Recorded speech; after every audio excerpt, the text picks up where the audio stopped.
E Piperno, a gente está falando também do ataque do Flamengo, né? E outra, os números do Sampaoli já começam a ficar preocupantes, tá? Porque a gente está falando aqui do Dorival, por exemplo, pegou um elenco muito pior e tá 11 jogos invicto, com 7 vitórias e 4 empates. Tô falando do Dorival, porque o Dorival era o treinador do Flamengo e a diretoria do Flamengo mandou ele embora, mesmo com a conquista da Libertadores e da Copa do Brasil. O Sampaoli, ele já tem 12 jogos, 5 vitórias, 4 empates e 3 derrotas. O aproveitamento é de 52,8%. Como treinador do Flamengo, que é uma baita potência, hoje é um aproveitamento péssimo. Na minha opinião, é muito ruim. Inclusive com adversários que teve. Né? Tô falando aqui do Nublense. O Maringá no jogo de volta já foi ele, não foi, Bruno? Foi. Maringá. O Flamengo teve adversários razoavelmente fracos. E os números do Sampaoli são ruins, na minha opinião. Agora, olha o Pedro. O Pedro, a gente estava enchendo o Pedro de elogios, tanto que quando ele foi barrado pelo Mário Jorge, a gente falou, ele tá de brincadeira que vai tirar o Pedro. O Pedro chegou a ser o artilheiro do mundo por um momento, ele passou o cano num determinado momento. Agora, o Pedro não marca com a bola rolando há um mês. Há um mês que o Pedro não marca com a bola rolando. O Pedro, na minha opinião, eu sempre critiquei o Pedro com relação a ajudar na marcação. Acho que o Pedro ajuda muito pouco, acho que se movimenta muito pouco, mas é um baita finalizador, sim. Mas o Pedro tá há um mês sem fazer gol com bola rolando e não marca gol desde o jogo contra o Maringá. Dá pra se preocupar com o Pedro, ainda é pouco tempo, porque o Gabigol já vive uma má fase. Ter os dois numa má fase, aí vai ser drama. Eu acho que a questão do Pedro tem muito a ver com a forma do time jogar. O Atlético Mineiro de 2020 com o São Paulo era um time que tinha muita posse de bola, trocava muito espaço e finalizava pouco. Se finaliza pouco, vai ser duro para o Pedro aparecer com mais destaque. Claro, pode, enfim, se mexer mais, ele pode jogar mais. Mas eu também atribuo boa parte dessa fase ruim à forma como o Flamengo joga hoje. Porque, veja, tem algumas coisas, e o Vanderlei Luxemburgo era mestre nisso, né? Tem alguns recados que o jogador dá durante o jogo, que o técnico mais atento e tal, ele responde na hora. Hoje teve um lance no segundo tempo que o Gabigol, de uma forma muito farsesca, ele tenta cavar um pênalti. Uma coisa constrangedora, a teatralização ruim que ele fez. Aí ele levanta o árbitro, dá cartão amarelo para ele. Ele já não estava jogando nada ali. Se é um técnico em boa fase também, falar, é para isso que você está... Vai lá e saca o cara. O técnico passa a dar um recado também pro time, do tipo, olha, aqui não tem palhaçada. Eu quero ver o time jogando bola. Porque aquilo foi palhaçada com o time. Desde o jogo que ele cavou a expulsão, de quem foi que ele cavou uma expulsão? Uma coisa bem patética que ele... Foi do Bahia, o Canu do Bahia. Isso aí. Desde aquele jogo, ele toda hora tá tentando se jogar. E o próprio Pedro, num lance, aquele lance do pênalti pra mim, eu não teria marcado, mas enfim. E no segundo tempo ele se joga de novo. Eles estão sem confiança e estão se jogando. Então isso aí que tá falando. Aí você acaba, se você se joga, é porque você não tá acreditando no seu taco. Senão você vai e finaliza. Ainda mais os caras desse porte, né? Pedro e Gabigol. Olha o lance que o Pedro se joga, que ele domina, foi de zagueiro, dá um toquinho. Sabe, se o cara tá confiante, olha onde ele tá, olha o potencial de chute dele. O cara se joga, pô. E vejam, o Flamengo utilizou no jogo Gabriel e Pedro. O Cruzeiro, Henrique Ceifador e Gilberto. Convenhamos que é uma certa diferença de nível aí, né? Pro jogo ter empatado, né? Eu consigo elogiar, no Flamengo, o Matheus Cunha, que pra mim falhou no gol. Não falhou, mas era defensável. Mas foi muito forte. Tá bom, mas foi em cima dele. Mas é um cara que sempre dá conta do recado. Matheus Cunha, Léo Pereira, que hoje saiu lesionado, Pulgar, o Vitor Hugo e o Ayrton Lucas. Pra mim são esses os caras que dão pra ser elogiados nessa temporada no Flamengo. O Pedro, talvez pelo começo de temporada, talvez.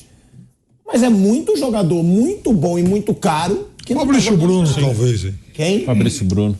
Mas eu acho que o Fabrício Bruno falha bastante também. Ele joga razoavelmente, mas falha bastante também. São Paulo... Hoje mesmo, o Gilberto deu uma cabeçada em cima dele ridícula. Ele estava marcando ninguém. E o São Paulo falou depois do jogo que o Matheus Cunha é o goleiro titular. Cravou. Falou na entrevista. Ele falou que é pela característica, porque ele acha melhor com o pé do que o Santos. Aí ele quis dar uma desculpa, né? Ele quis dar uma desculpa. Sim. Ele não ia falar, o Santos realmente está péssimo. Sim. E ele vai ter que sair do gol. Mas é mais do que claro que o Matheus Cunha hoje tem que ser titular do Flamengo. Santos de casa não faz milagre. Né? Nossa, que coisa ridícula. O Santos não dá mais. Não, o Matheus Cunha tá melhor, claro, tá mais confiante. Eu acho que o Santos pode voltar a agarrar bem? Pode. Mas tem que ficar um tempo... Aí, Flávio, esse lance aí, né? Ele tá muito sem confiança. Eles estão fazendo isso, eles estão jogando toda hora na área. Palhaçada. Ô, Pedro, olha isso aí. Pelo amor de Deus, gente, o Pedro corta, um cara com essa... Ele sabe proteger. Pô, chuta no gol. E ele tá muito perto, ele tá quase na marca de pênalti. Se joga. Isso é falta de confiança também. É querer ser malandrinho e falta de confiança. Sabe o que me assusta? Eu pergunto pra vocês, que a gente fala do Corinthians muitas vezes, né? Vocês veem esperança de uma melhora nesse Corinthians? Eu não vejo uma esperança de melhora no Flamengo. Eu não vejo, de verdade. O Flamengo não evolui em nada, só piora. Eu confesso que eu já esperei mais uma melhora, porque... Assim, acho até que pode melhorar, mas não a ponto, assim, do que o Flamengo... O Flamengo, ele entra na temporada, qualquer uma, nos últimos anos, para quê? Para lutar pelos principais títulos. Assim, o mata-mata ele sempre deixa aberto. Como no ano passado, o time se acertou, jogou bem, mas não tá com cara de uma evolução muito rápida. Pode melhorar um pouco, se passar do Fluminense, talvez ganhe um ânimo, mas não tá com uma cara de um time que vai crescer e que, sei lá, daqui a 2 meses vai estar jogando muito bem. Não tem essa cara, não tem. O nosso jogo com o Nublense foi assustador. Eu comentei esse jogo aqui. Foram 6 finalizações do Flamengo. Nossa, aquele jogo do Corinthians foi ruim, mas tudo bem, ainda vai. O jogo do Nublense, acho que foi o jogo que meio que mudou. Eu tava esperando, não, o Flamengo daqui a pouco vai melhorar. Aquele jogo, nossa senhora, foi uma das piores coisas que eu vi nesse ano. O ousado é que todo time, ele oscila, é normal que oscile. Por exemplo, o Fluminense está numa fase de oscilação para baixo. Sim. O Atlético Paranaense está numa fase de oscilação para baixo. O Atlético Mineiro cresceu. Agora, tem time, o Palmeiras vai ter um momento que ele vai ter baixa, é normal. Agora, curiosamente, parece que o Flamengo, quando ele oscila, é quando ele sobe.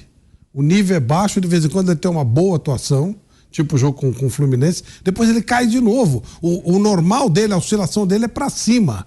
É um time que não consegue jogar e de vez em quando... Corinthians, dá pra dizer que nos últimos 2 anos foi assim. Então, o Corinthians ele vem mal, de repente ele faz o jogo contra o Flamengo, ele oscilou pra cima. E deveria ser o contrário, né? O Flamengo jogar sempre no alto nível e um outro jogo oscilar. Então, mas tá acontecendo isso mesmo. Ele tá se acostumando a jogar numa mediocridade que quando ele joga um pouco melhor é diferente, ele oscilou. É esquisito isso. E você não vê o time revoltado. É isso que me assusta. Você não vê o time puto que tá jogando mal. Fabrício Bruno hoje estava. Quê? Fabrício Bruno estava hoje. Sim, mas é raro. São raros os jogadores. E eu te digo, o Fabrício Bruno ainda vão ficar putinhos com ele. Que ele chutou o balde, que ele falou que ele fala isso lá dentro, que não dá pra fazer um jogo como fez contra o Fluminense e fazer depois 3 jogos de merda, que foi o Fabrício Bruno. Eu não vejo raiva nesse time do Flamengo pelo que ele tá jogando. É isso que assusta, Piperno. Você sabe, não,